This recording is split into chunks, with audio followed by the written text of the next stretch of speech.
community-run organization working to achieve intersectional gender justice in on and off-campus contexts. For more information on either of these, check out our Facebook pages and talk to us afterwards. So, renowned romance novelist Nicholas Sparks tells us that love is like the wind. You can't see it, but you can feel it. For a bunch of young adults attempting to figure out what we want out of life and out of our relationships, statements like these are pretty unhelpful. What does that mean? How do we know when we're feeling and experiencing love? Movies and TV shows, they teach us to expect the magic, the foot-popping kiss, the passion of making up and making out under a torrential downpour, the bliss of marriage, of finding the one person that's your person, love that knows no bounds, and of course the inevitable happily ever after. But how many of us actually live or even want to live this experience? If we think of today's record high divorce rates as any sort of rough indicator, it suggests that these visions of love are not being realized. In fact, our ideas of romance are limiting and perhaps even harmful. They fail to show how various aspects of our identity, such as gender, sexuality, SES, religion, immigration status, race, many others, are constantly influencing the realities of our intimate relationships. We rarely, if at all, see representations of trans people in love, asexual individuals navigating relationships, or LGBTQ characters of color getting married. The cultural distance in interracial relationships and the dating lives of those with differing incomes are seen much more often among our friends and family than on the big screen, leading us to conclude that there's a disparity between our misconceptions on relationships and the reality of love. How do ideas of romance from the media impact our relationships? Can we develop healthier, more realistic visions for our future love lives? And where do our individual identities fit in? To begin a conversation on these issues, we're joined tonight by Elizabeth Armstrong, Schippers, and Humaira Mubeen. Elizabeth is a sociologist at the University of Michigan who has studied many related topics, including the interactions between socioeconomic status and relationships, the different impacts of hookups on men and women, and social explanations of the orgasm gap. Mimi is a sociologist at Tulane University who studies the relationship between race, gender, class, and non-monogamy. She maintains a popular blog called Marks and Drag and has a book coming out this August entitled Beyond Monogamy, Polyamory and the Future of Polyqueer Sexuality. Humaira, joining us from Washington, D.C., is a self-identified Mipster, or Muslim hipster, who began Ishqr, a popular online dating app aimed at helping other Mipsters find a spouse. The PSU and WU would like to acknowledge that it is impossible to represent every perspective on the stage tonight. These discussions may or may not speak to your lived experience, but we hope that it can be the beginning of the conversation. So thank you so much again to the speakers for joining us, and with that, let's go ahead and get started. So with the first question, we'd like to invite each of the speakers to introduce themselves, speaking to their background, how they got interested in these topics, and their perspective on modern conceptions of love. As part of that, we'd like you to address what you see as most limiting or harmful about the way we think and talk about relationships. Humaira, let's start with you. Hi, thank you so much for having me. My name is Humaira. I'm the CEO and co-founder of Ishqr, an online dating platform for millennial Muslims. How did I start this project? Why am I running a dating startup? Like it was mentioned, I was a part of the Mipsters community, Muslim hipsters, a bunch of young, 20-something millennial Americans who were proud Muslims and proud Americans. We talked a lot about identity, race, politics, gender, and one of the things we frequently talked about was finding a partner, a compatible spouse, someone that was like-minded, someone that went to a Beyonce concert, loved Drake, didn't drink alcohol, prayed 5 times a day. Where do you find this magical unicorn? So the idea of Ishqr actually started as a joke, where we were having these conversations, talking about our struggles. I remember one story in particular. I had a friend, and she said, I want to marry a white convert, and I don't know how to introduce him to my parents. What do I say? He doesn't understand culture. We're so different, but he's such a good person, a good Muslim, and he understands me. So you're my community, tell me what to do. And then after that, we had several more conversations. Some people would say, oh, my parents are sending me back to India to find someone. They don't know Beyonce. How will we ever get along? So then the idea of Ishqr started as a joke. One day I was like, okay, well, you all are really amazing and we get along. Why not create a platform that is just for the purpose of finding a relationship? I said it totally as a joke, didn't have any intention of doing this, wanted to go to med school. And a couple people got back and said, where do I sign up? Tell me what to do, and how do I find someone? So we started with the website, started with a blog, which led to a website, got a couple NPR articles out, interviews, and then the website went crazy, and now we have 14,000 users on the platform.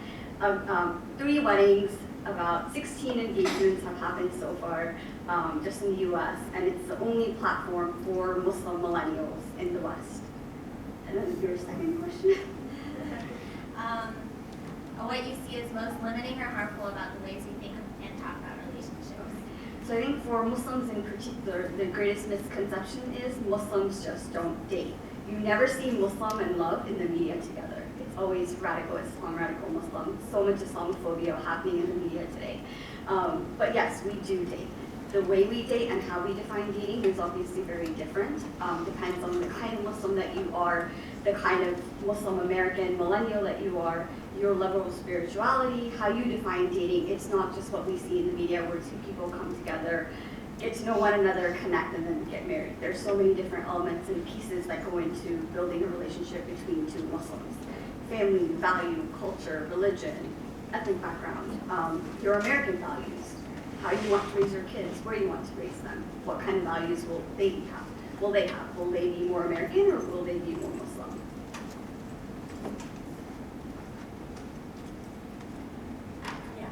Hi, I'm Elizabeth Armstrong. I'm a professor of sociology at the University of Michigan, and I have been thinking about sexuality and relationships, both personally and professionally, since college or before. And I particularly started thinking about undergraduates and sexuality when I was teaching a sexual diversity course at Indiana University, where I had my first job. And that started a whole series of papers and investigations, including one on the orgasm gap, where yes, we looked at both like whether gap between men and women in terms of having orgasm, but also in hookups and relationships, focusing specifically on were relationships versus hookups and better sites for women to have orgasms. So I've been studying this, thinking about all of this, and teaching this. Most recently, I've been thinking a lot about sexual violence on campus. I taught a course in the fall at University of Michigan about how universities are responding to sexual violence, how well they're engaging in prevention efforts, how they're responding when students come forward and report incidents, and we'll be engaging in more research on that. So that's sort of a brief introduction to me. I could go a couple different ways on this sort of misconceptions. One set of ways of talking about it would be really about sort of gender and sort of gendered assumptions about what men and women want with respect to sexuality. But I think I'm going to take a slightly different course this time. A very, in some ways, not very romantic view of love, sex, and relationships, in kind of making the case that often one misconception is that really it is all about just the heart, passion, love, that love will conquer all. Well, I think that doesn't take into account that sexuality and partnering is very much about status, and as people move into adulthood, very much about social reproduction, meaning securing class advantage and kind of basically building kind of alliances. So sexuality is powerful, I think, for many ways, but one way is it's how we align in terms of sexual and romantic partners is one of the most salient forms of alliance that people make. And sometimes in places, people united whole countries, made political alliances based on marriages. So we sociologists talk about homophily in terms of people like basically birds of a feather. People end up hanging out with people just like themselves. We had an interesting discussion over dinner about about whether relationships across race, what are the challenges with respect to that. But really, people still now tend to very much date and marry within their cultural group, within their educational group. And marriage very much works in a lot of ways as a way to solidify social class. It's an institution arguably designed to accumulate wealth and pass on privilege from one generation to the next. That's not very romantic. And I would argue that the fact that even if people aren't necessarily planning to get married in the next couple of years, that these things do still have play out in undergraduate social lives, that social locations and systems of inequality, whether they're class, race, gender, nationality, religion, sexual orientation, all of these shape the sexual romantic options that people have, who their partners might be, the risks they're willing to take, the consequences if they take those risks, how they're going to be punished, the odds of success, that all of these things are very, very much shaped by where people are located in systems of inequality. So, I'll pass it on. Good evening. Thank you for the invitation. My name is Schippers, and I'm Associate Professor of Sociology and Gender and Sexuality Studies at Tulane University. And I was telling folks at dinner that I think I became a sociologist when I was born in the 8th child. It would eventually be a family of 10 children, 5 boys, 5 girls, and so it was all sociology, all gender, all the time. And that was my environment. But I got interested in this topic, in particular in consensual non-monogamies and polyamory, when I first read an essay. I was an undergraduate, and it was like a feminist perspective on monogamy, how monogamy reproduces male dominance. And a light bulb just went on, because I've never been comfortable with monogamy, and I started thinking about it politically, and eventually sort of moved into it in terms of my research and writing. So that's how I got here. As far as the question about what might be one of the most challenging things or misconceptions about love that I see in my research, and I think in my life, is that we have this idea that there's this brass ring of relationships, and it's the one-on-one, find your one and only romantic partner who you will partner with for life, and define our successful relationships as those that have longevity. And when relationships end, it's a failure. And so what happens is we're looking for that brass ring. We're living our life looking for that brass ring, and it's the perfect one and only. And I think there are people who, in the moment, could be the perfect one and only, but it's very difficult to find the one and only who's going to be that perfect person for the rest of your life. And especially when we polyamorous, we call it new relationship energy. It's that euphoria, craziness, that happens when you first start falling in love with someone and you make really irrational decisions. It's all you think about. And this is what we hold up as the brass ring of relationships. And it's wonderful. And I love that feeling of falling in love.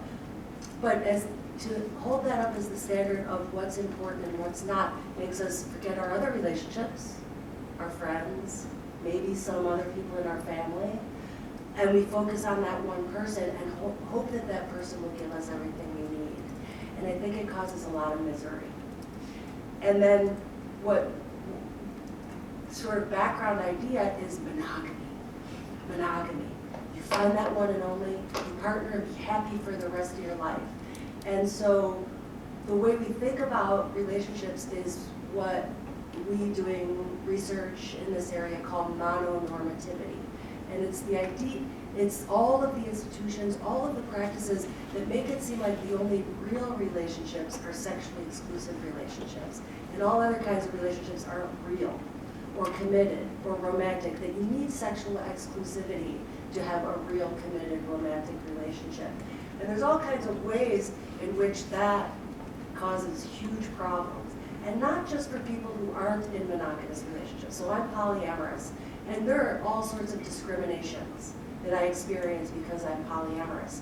But sort of taking it out further, we have a long history of monogamy and the standard of monogamy used to legitimate white supremacy, to legitimate homophobia, to legitimate male dominance. And so compulsory monogamy is this thing that, I almost dropped the F-bomb. I think it's probably it's something I do. So it fucks with us as individuals, but I think it fucks with us sociologically.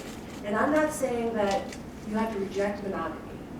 What I would like to see is for those of us who want monogamy to be able to choose it, consciously choose it, and for those of us who aren't interested in monogamy at a certain time in our life or ever, that we can choose that as well. And so you go on that first date and you have that conversation, maybe the second date. Depending on when the first date goes. So this brass ring, it's the one and only, they'll serve every need, and that's the only good kind of relationship has been historically, I think, highly problematic. Thank you. So for our second question, we have some more specific questions for each of our speakers here. So Mimi, starting with you. So you've talked now a lot about polyamory on your blog. You're very vocal about these sorts of issues, about being queer, things like that. Can you maybe describe a little bit more your journey and sort of how you came to have these understandings of love, but then also you sort of hinted at difficulties you may have faced in the American dating culture, and then maybe what are the difficulties you see people in non-traditional sexual relationships, whether those are maybe people who are asexual, polyamorous, communities, and kink communities, or what challenges do you see people facing? Okay. I think I got to polyamory by being very uncomfortable with monogamy. I've never been good at it. As I was saying at dinner, I have this feeling, I was in a 5-year monogamous relationship, and it sort of felt like an itchy sweater. And it was an itchy sweater because I felt like I had to tamp down my desire for other people. Like when I would meet someone who was attractive, I would have to say, stop myself. And that made it difficult to say yes, even with my partner, right? So it's sort of like this, I mean, Laura Kipnis talks about it as, she ties it to like capitalism, and she says monogamy teaches us to not desire. And so that we just go along and don't expect to get our desires fulfilled. And that's how it felt for me. And so I gave my partner at the time that article that I read about the feminist politics of non-monogamy, and that person was down with the idea and was, a feminist and interested in not perpetuating any kind of sexism or male dominance. And ever since then, it's like a second date conversation. I mean, because, you want people to know who you are, and if someone is really wanting to find the one and only, I'm not ever going to be that person. So that's kind of how I got to it. It's difficult. It's not easy. Everybody assumes that you're available to everybody. Everybody assumes you're going to hit on their girlfriend or boyfriend, that polyamorous don't respect monogamy in other relationships. Those are both myths. I have found in my own relationships that when I meet new people or my partners meet new people, everybody, we call them the monogamists, but that's kind of pejorative. Like people in my family or my friends who aren't polyamorous, they'll see that person as an interloper, like, this is going to be the end of it. Like this person's going to screw everything up, and it takes a really long time for that new person to be taken in and perceived by others as part of the family or part of the relationship. I have a very good friend who right now is in a custody battle with her ex-husband. Her parents are on his side because she's polyamorous. So there's real serious consequences. I mean, everything from, 2-for-1s on Valentine's Day to losing your kids. And there are no laws that protect people on the basis of relationship form. So there's no protections there. Housing, people getting kicked out of their apartments for their housing situation.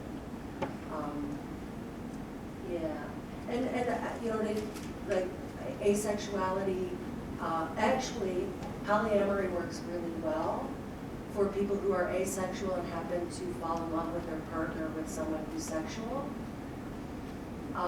Because having a non-monogamous relationship allows people to work that out. With any sort of sexual dissidence, anything that sort of falls outside of the norm, you're going to face discrimination, you're going to face prejudice, people are going to think you're unfit as a citizen, let alone a parent. Thank you for sharing that. So moving on to Elizabeth, some of the topics you researched include intersections between socioeconomic class, hookups, sexual assault, and relationships. And so we're interested in hearing more about what you found interesting about your research. And for example, we want to know, how does SES and hookup culture impact our modern perceptions of love, and how do you see sexual assault affecting intimate relationships? Great. Yeah. So I think I addressed some of the issues before.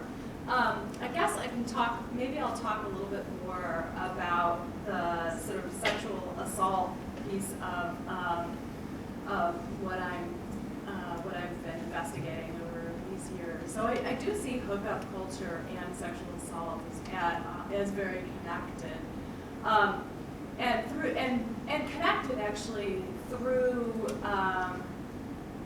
student concerns with status, like I was talking about before, and also through decisions often schools make in terms of the social organization of university life. I wrote a paper based on research done in Indiana where I showed how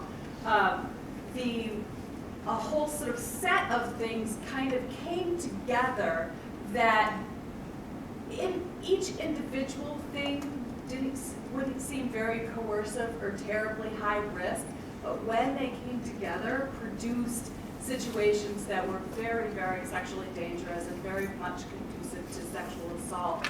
So in this case, one of the aspects was sort of what people's expectations were coming into college, that people were expecting to party hard, that they expected to hook up, and they thought that if they hooked up a lot, that would really reaffirm their masculinity or their femininity. And so they came in, and in the context of the study, there was these very intense kind of status competitions going on. People were very, very concerned about sort of fitting in, and that led them to drink very heavily. At the same time, the university basically put all of the kind of upper middle class, white, party-oriented, Greek wanting to be students all in the same residence hall, and so intensified this like hothouse pressure cooker of status competition. So like there was all the cheerleaders and homecoming queens were dumped into the same floor, kind of like battling it out, really worried about like if they were like pretty enough. At the same time, that made it possible for the men from the fraternities to come and around and find them all, these young women at the same place, and take them to the fraternity houses. By the university being so worried about legal liability, they very much policed alcohol in the residence halls, allowing the fraternities, the men, to control all of the booze. And as my son, who just finished his first year of college, he figured out in like the second week of school that certain things work as party resources. Like if you have space, if you have a car, if you have networks, if you have access to like alcohol or drugs, or people, these are things that in an undergraduate world can be traded upon to get more status in this world. So if these things are unequally distributed and men have more of them, that sets up a context of disadvantage. And then if you have young women who are socialized to never be not nice to men, to be differential, and you have an age difference between the young men and the women, and in this case, the men were allowed to rush very early, and so learn from other men strategies to get sex from women, while the women were not allowed to kind of rush early, and were in fact, it was considered dirty rush to kind of have too much interaction with the women who were already in houses. So we go into a situation where they didn't actually understand the rules of the game of play as well as the men did. So by the time young women would end up in these kinds of situations, the whole context was set up in a way where it was potentially extremely coercive. And so, then a typical kind of comment that someone might make after a situation it would turn into a sexual assault was, well, why didn't she just get up and leave? Or why did she get into that situation? So the sort of victim blaming dynamic comes into play. And what we ended up arguing is that because undergraduates are so invested in the fun, the partying, and the whole sort of way that the system works, is there's a tendency for the victim blaming to be used as a way to sort of justify the system. But the system's fine, the partying is fine. It's her fault for not being able to navigate it safely. Anyway, so that's that paper. So Humaira, in an article for The Guardian about your online dating platform, you noted you don't have to follow the American definition of dating. Since we are American Muslims, we have our own narratives. We're interested in hearing a little bit more from your perspective of what you see as the American definition of dating and how it differs for yourself, for those who might be using your platform, what niche you're sort of aiming for with Ishqr that other dating platforms might not be relating to, and how this relates to the experience of immigrants or people of certain faiths or religious backgrounds with finding love in America. Yeah, so I think in general, the Muslim American community is so young here that we're still writing this narrative and figuring ourselves out. In terms of millennial Muslims and dating, we're too liberal for our immigrant parents. Our immigrant parents didn't even think about love or relationships. My parents had an arranged marriage. All my friends' parents had arranged marriages. It was, you want to go to America, you find somebody in the same town that you live in to marry, and you both come to America the first time you were going to be living in the same house, and you have kids, and you just have to take care of these kids and make sure they have a good future. On the other hand, we're too conservative for our non-Muslim social circles, where hookup culture is very popular on college campuses. Sometimes a friend would be like, why don't you just go on OkCupid and date somebody? And I'm like, what do you mean somebody? That somebody has to be Muslim, has to be from the same background as I. When he's Muslim, he has to pray 5 times a day, has to do this, and this. But a relationship is supposed to be fun. You don't give somebody a list of 100 rules and say, here, you have to follow these, and then we can date. So has anyone seen the new Aziz Ansari show, Masters of None?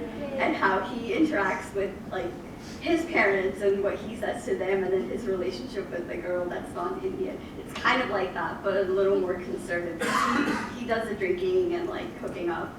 Most Muslims don't do that. So the particular niche that we're targeting is obviously Muslim Americans. And with the platform that we use, we provide a space for a lot of these young Muslim millennials to come together. In the US, the Muslim community is so spread out that sometimes you don't know where these other Muslims are. So one, we bring those people together and they find one another, they communicate, they make friends. The second thing that we do is create conversation about relationships, dating, marriage, what it means to be in a healthy relationship. Before that, I used to go to parties and nobody talked about using an online platform, nobody talked about apps, or you were too desperate if you were on one of them, or if your parents had signed you up on a matrimonial platform, there was something wrong with you. And those are run by parents, so you don't even know if you have a profile on the site. And then for the first time after Ishqr, I go to events and people are like, oh, help me write a profile about myself. What should I say? What am I looking for? So these conversations were happening. People were actually thinking about what they wanted in a relationship. The way this platform is a little different is it maintains privacy, and obviously it's for millennials. Millennial Muslims. If you're not, we have some non-Muslims on the site. We're not sure why they're there, but they're there. And we welcome all types of Muslims. That's another great thing about the platform. So converts, LGBT Muslims, everybody. It's something that other platforms don't do, especially the matrimonial ones. And then if you and I have a picture on the platform, you don't need a picture, but you're more than welcome to have one. If I like you, you see my picture, but I don't see yours unless you accept my connection. And that gets rid of the superficiality of other platforms where you're swiping on pictures, right or left. Muslims are still very private, so you have a lot of control on who sees your picture.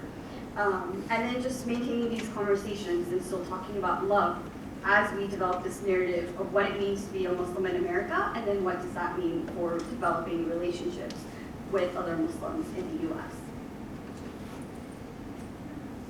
Cool, thank you for sharing. So going through this event and hearing you all speak about your experience, it's sort of apparent that the traditional conceptions and definitions of American dating aren't really working for a lot of people. As you all are sort of like deconstructing and navigating that, how one of you found a healthier reconception of love, and how do you see it true to your beliefs given the strong expectations established by these conceptions of love?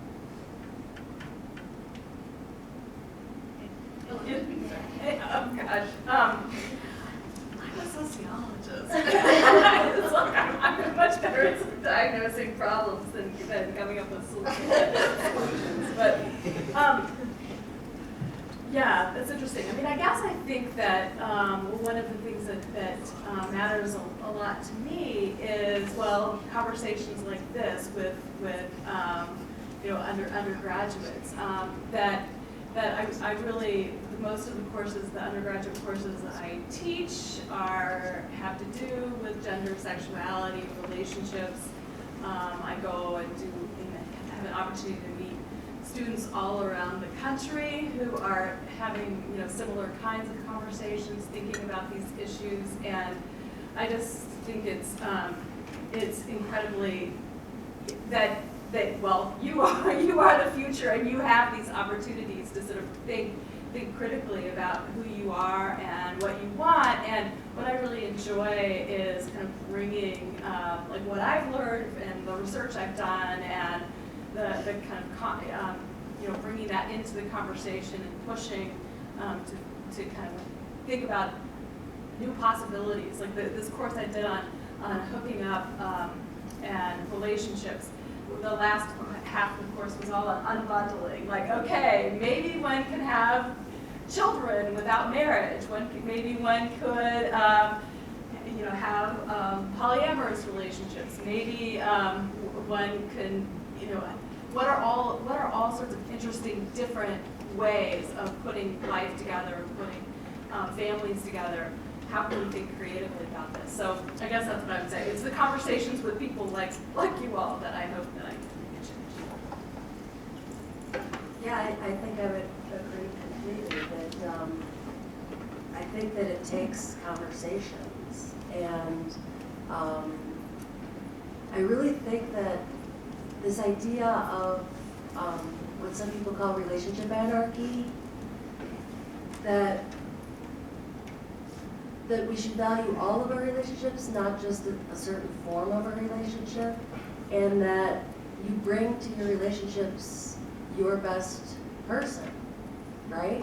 And so focus on you, not who you can get, and just be nice to each other, for real. Talk to each other. Talk about what you want. Talk about what you don't want. See each other as human beings while always coming at it knowing yourself, and so get to know yourself. And I just got real psychological there. I'm a sociologist, but I really think that it's like relationship ethics is something we don't talk a lot about. and especially with each other, when we're in relationships with each other. So for Muslims, the pressure to get married is very great. We have this saying in our communities that marriage completes half your faith. So it's very important to get married. Something is definitely wrong with you if you're not married by a certain age. Or, that's what everyone will say in the community. I'm not saying that. But then what can you do as a Muslim American? First, you have to identify yourself, form an identity of yourself. Talk to all sorts of different people, your Muslim friends, your Muslim communities, your parents, non-Muslim circles, etc. And really create this narrative for yourself. Don't let anyone else do it. And then become part of communities. Create your own community if you don't have one, or introduce yourself to a community that already exists.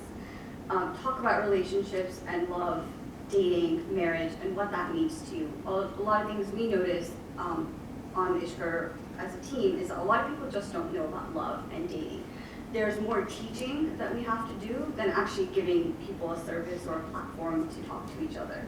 And then see what you do and don't want, and then try to seek those people. Awesome. Thank you. So we want to open it up to audience questions. We know people might have their own questions they're interested in asking.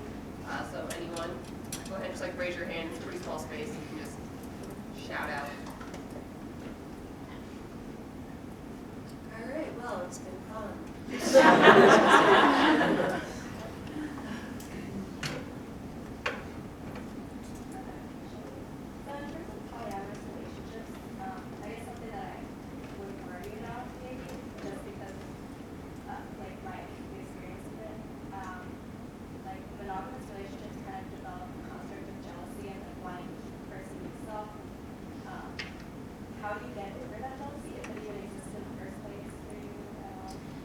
Yeah, I don't know anyone who doesn't experience jealousy, but I think I would flip it and suggest that rather than monogamy protecting us from jealousy, monogamy causes jealousy. Because if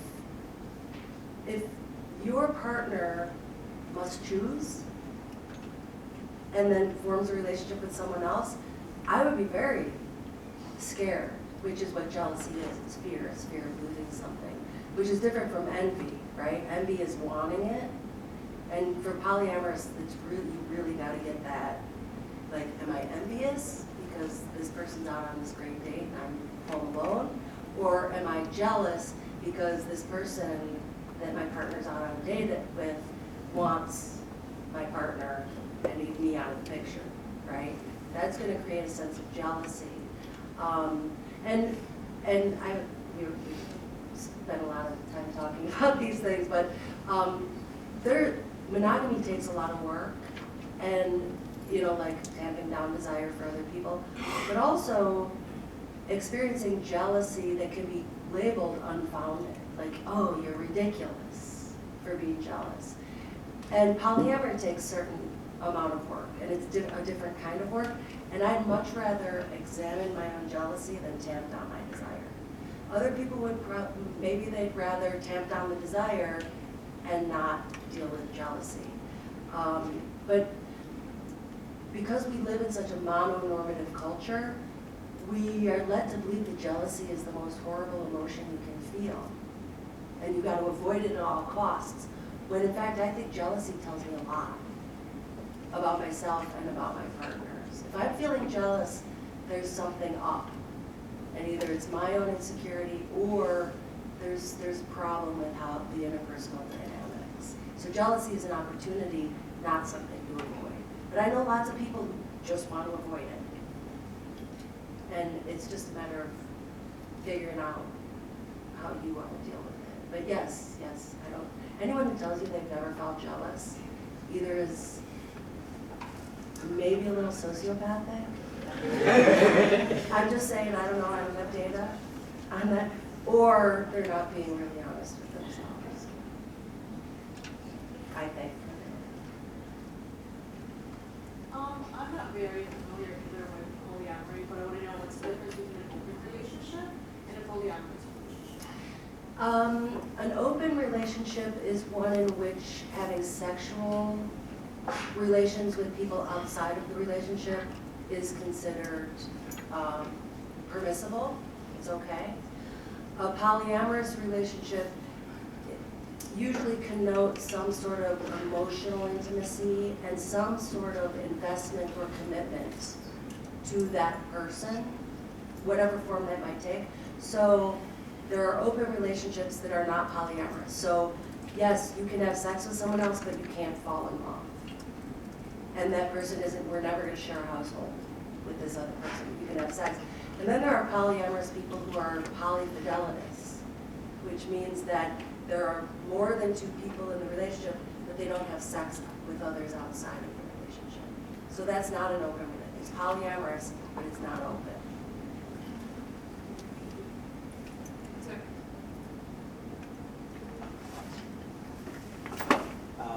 So some people, I think, most people can relate to this, have never or in their lives experienced love.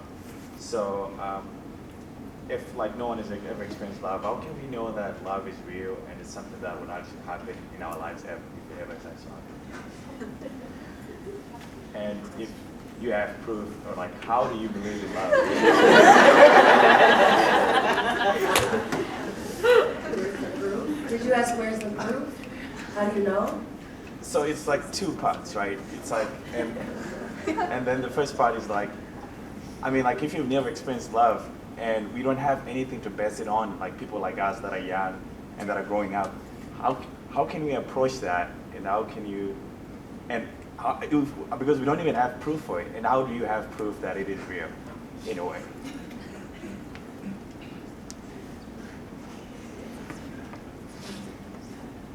The proof is in your heart.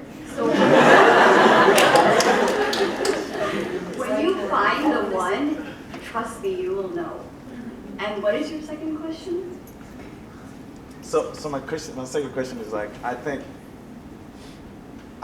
you know, me, okay, like I'll speak for myself. I'll go to a level where I'm like, you know, like I don't even think it's real, or like I don't think it's worth it for me to wait for it in my life. I should just be focusing on it, on other things and not even think about it. But it doesn't take away the fact that I think about it sometimes, and it just comes to my mind once in a while. So then how do you then like be able to live with yourself with that thought at the back of your mind? Like how do you approach it? Like how did you guys have to approach it until you found that love in your life? Like how did you live during this entire time of waiting? And I like, didn't wait, I just did me, and then Yeah. love came, and I found it. So you just keep doing you. You make yourself that person that you can fall in love with, and then you'll find that person. Well, I think there's also a whole different way of approaching it is that we have like all sorts of cultural traditions around the globe that have created all sorts of ideologies and kind of like poetry and movies, and so and knowing what to do with this enormous amount of kind of cultural elaboration around love can be really hard because, yeah, who to believe, how different societies have thought about it at different points in time. It is complex, and I mean, people have been mulling about this and what does this mean? How do we know if it's real? I mean, you are far from alone in thinking and mulling and considering this. And I would just say that there are many, many, many different kinds of love. And I think when we use the word love instead, romantic, euphoric, crazy time. And, that's like that feeling where it's like, that hurt feeling, right? Or Addiction. right? But there are so many different kinds of love. But is and it? that love changes. And So I have a follow-up question on that. Because the way I see it now is like, it seems like people are just like really like lonely in their lives, and they want like other people so that they don't feel lonely anymore. So I don't know if we can really say like if that is love in itself. Like I'm lonely and I need someone to fill this void in my life that I can fill on my own. Like they try to find someone, but can we say they love those people, or they're just trying to fill a void in their lives?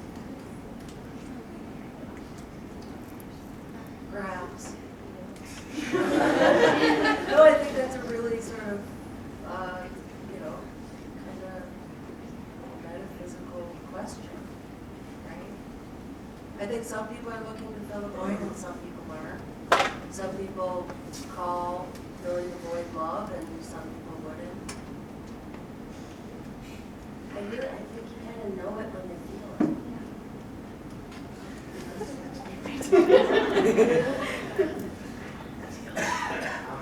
So a lot of people are talking about kind of revolutionizing love and hipsters with love.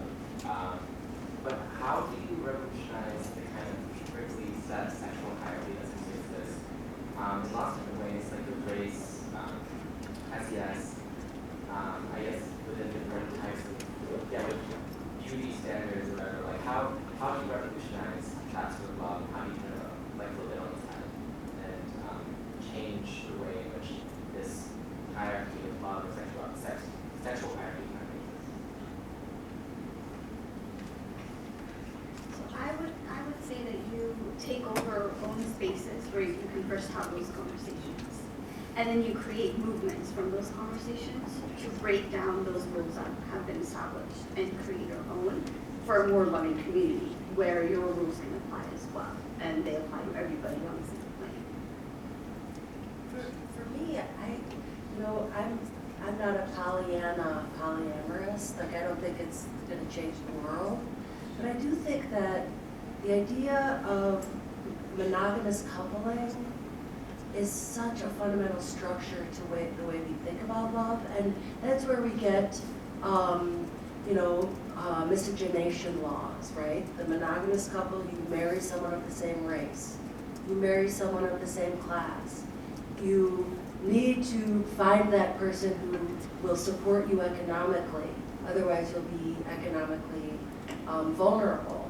And I think if we expand our idea of partnering in life, it opens up possibilities to reconfigure what relationships are. Right now it's like possession, it's a property, you possess your partner, it's about property, it's about inheritance, not just economic, but also racial inheritance. And I do think that there's something about that sort of coupling thing that if we could expand it to not just include two people, for me, people don't see me as queer, except for the polyamory, if I'm partnered with a person of one gender. Whereas polyamory, when I am partnered with people of multiple genders, suddenly my queerness is visible in a way that it's not in monogamy.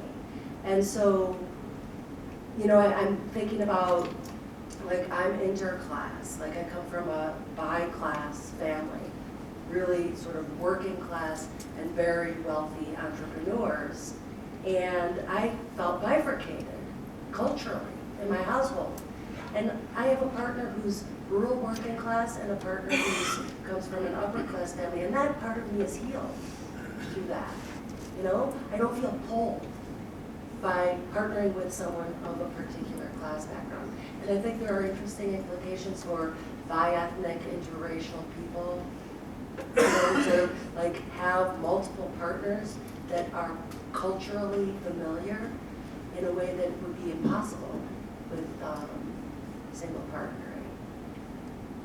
Gender hierarchies, I think that you have to rethink masculinities and femininities when you start adding more people. I would approach the same question in flipping it a little bit. I think so. What Mimi is basically arguing, which I agree with completely, is that marriage is a structure that is implicated in the reproduction of inequalities. I would say that also, in order to have more equality and to reduce sexual hierarchies, we need to just address all of those other inequalities as well on their own terms: race, class, ethnicity, religion, nationality, disability. That these inequalities on their own terms, that if they are so pervasive, they bleed over into erotic and sexual domains, and so all social justice efforts will kind of ultimately create more erotic space as well. I have a question about hookup culture and more specifically how it affects individuals differently and how it affects power dynamics on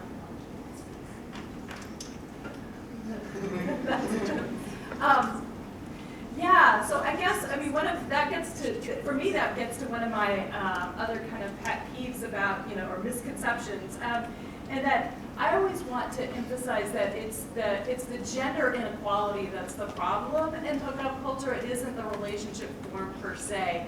So people always tend to ask this question, are hookups bad for women? My answer is no, gender inequality is bad for women. It's hookups, if there's a level playing field with respect to gender, hookups can be really wonderful for men and women both. And relationships, when there's gender inequality, are terrible. So in the research that we did, we actually found that bad relationships were way worse for women than bad hookups. Bad relationships led to stalking, threats of suicide, dropped classes, the intimate partner violence stuff starts to kick in, and that really takes a toll. The bad hookups can be very bad, but there's kind of costs across the kind of race relationship spectrum. So it's gender inequality.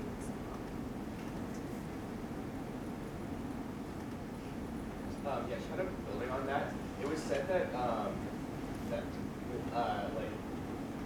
monogamy sort of enforces male dominance, and is that sort of like monogamy by itself, or like intertwined with all these other systems that are kind of present? Absolutely intertwined with the other systems present, and I would not say that monogamy is male dominant, but I think that monogamy has served male dominance as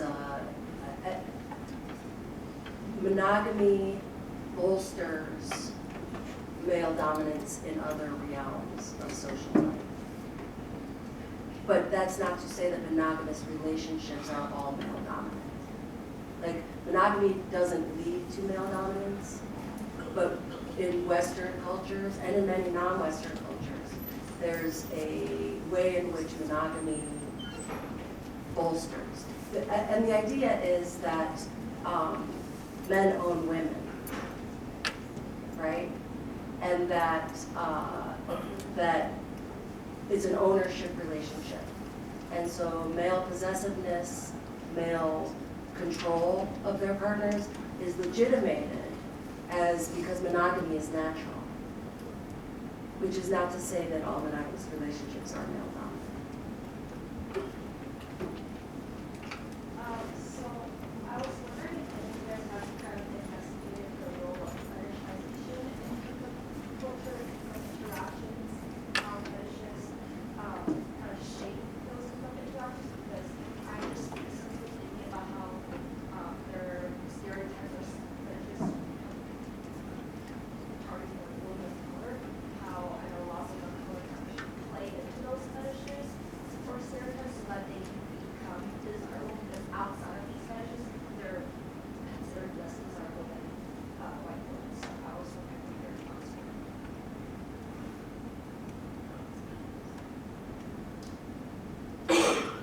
I guess I could talk about that. In a sexual culture that's organized around sort of status and objectification, and not around, Mimi was suggesting earlier that the issue of being nice and treating people as whole people, and really communicating that, that kind of a world in which it's about status, objectification, hooking up, competition, and all of that, you're going to get that kind of potentially racial fetishization going too, and that connects to this the comment about the sort of sexual hierarchies and how to get rid of them. If it is about hierarchies and status, all of those kind of dynamics are going to be in play. And there's sociological work that looks at, like, for example, how gay black men who have sex with white gay men, how they may choose to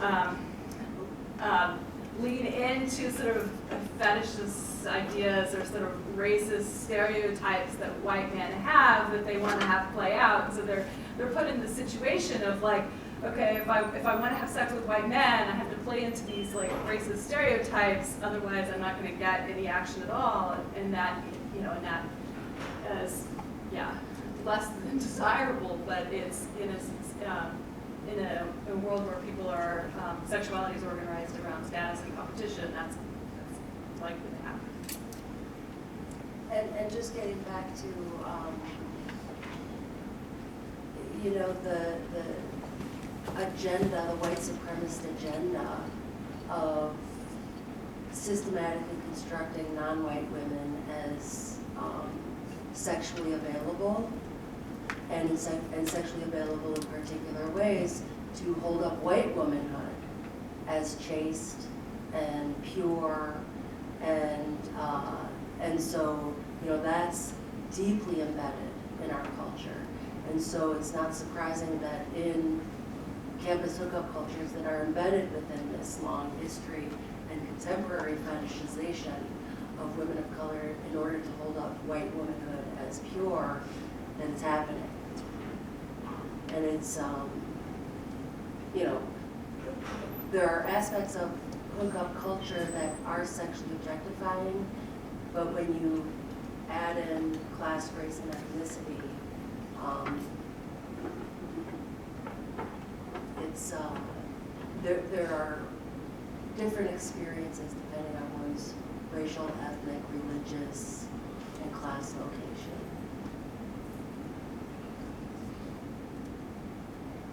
I guess we just had a question about how to talk to monogamous people, the parents, about what it means to be in a polyamorous relationship. Like, I'm not sure if you have a script or The coming out script. just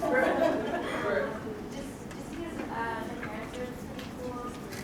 They're here this weekend, but I'm not sure how to discuss this with them. It's not a conversation that I think we've ever had or we've ever thought about.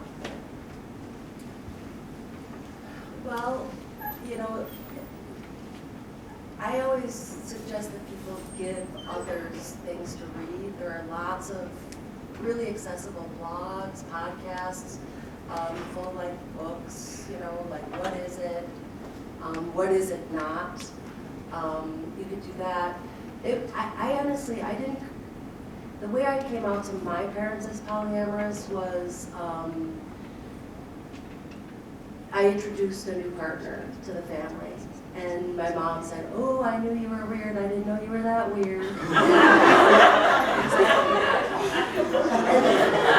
what I said to her was, and I don't know what the situation is in your household, but what I said to her was, "Mom, I'm not very much different from you and Dad, because my dad, had a mistress for 35 years of their marriage, and you can gasp, that's not as uncommon as you think, right?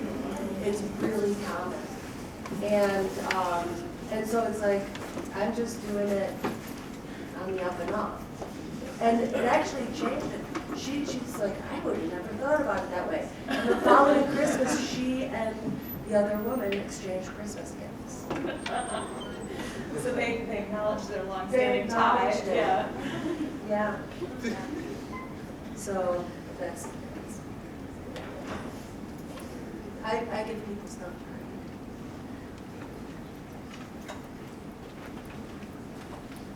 I was wondering if you guys have explored the idea of representation, sort of comment and conversation practices, because I remember you watched this movie where you were creating this off the fact, like, oh, I want to date X person, X race, X gender, X experience.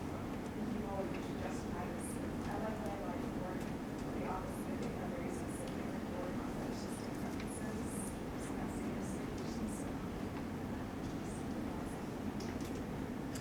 I like what I like is a veiled way of saying I'm racist.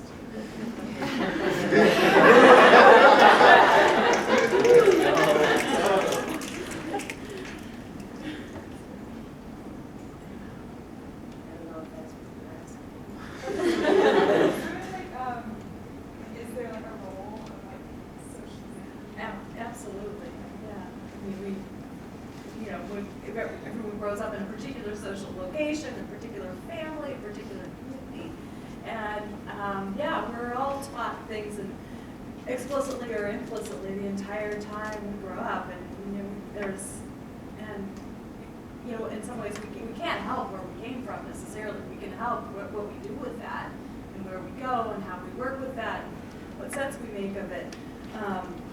But these socialization, these creation of particular tastes, it's not accidental. Some of my colleagues, they do sociology of childhood, and one of the things is that my colleague has studied is sort of the creation, this sort of how little kids are taught and learn heterosexuality, because we teach heterosexuality to kids from basically the time they're 2. I mean, the first Disney movie one puts on, the first like book that one's reading, you're showing family forms. I mean, we're teaching what appropriate coupling should look like, what appropriate sexuality should look like. Kids learn and observe everything. And I guess I would just say that we also have narratives that make it seem like it's just a personal preference, without acknowledging the messages that we are getting as we're socialized about difference. From the little I read about polyamory, it seems that it's often very like white. It's not very like POC type of field. So why do you think that happens, and how can those barriers be like broken down? Yeah, it's absolutely true that pretty much all of the research that we have on polyamory has been largely with white samples, white middle class samples, and so there's something. Well, first of all, many of the researchers are white middle class, and they're using Stonewall samples.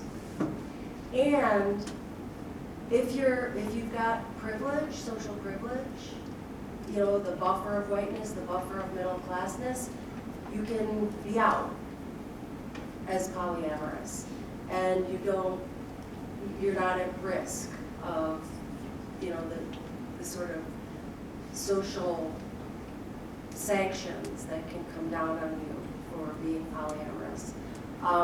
So it's a problem with sampling in the research, and I think there's a whole lot of non-monogamy going on, but folks aren't calling it polyamory. I think it's a culture thing. I think that polyamory actually is emerging as a subculture, and it's very white middle class dominated. The word, but not the practice.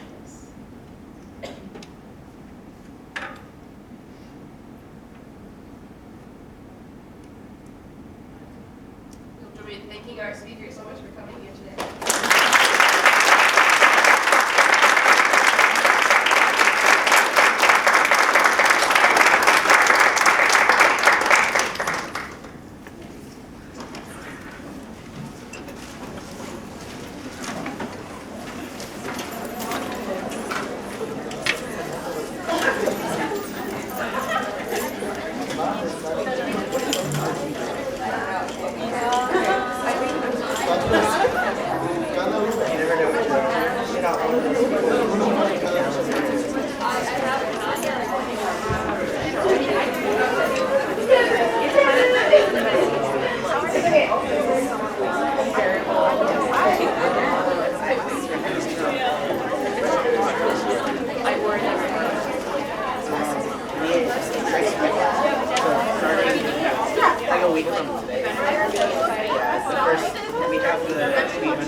Friday, Saturday, Sunday, it's 4 days.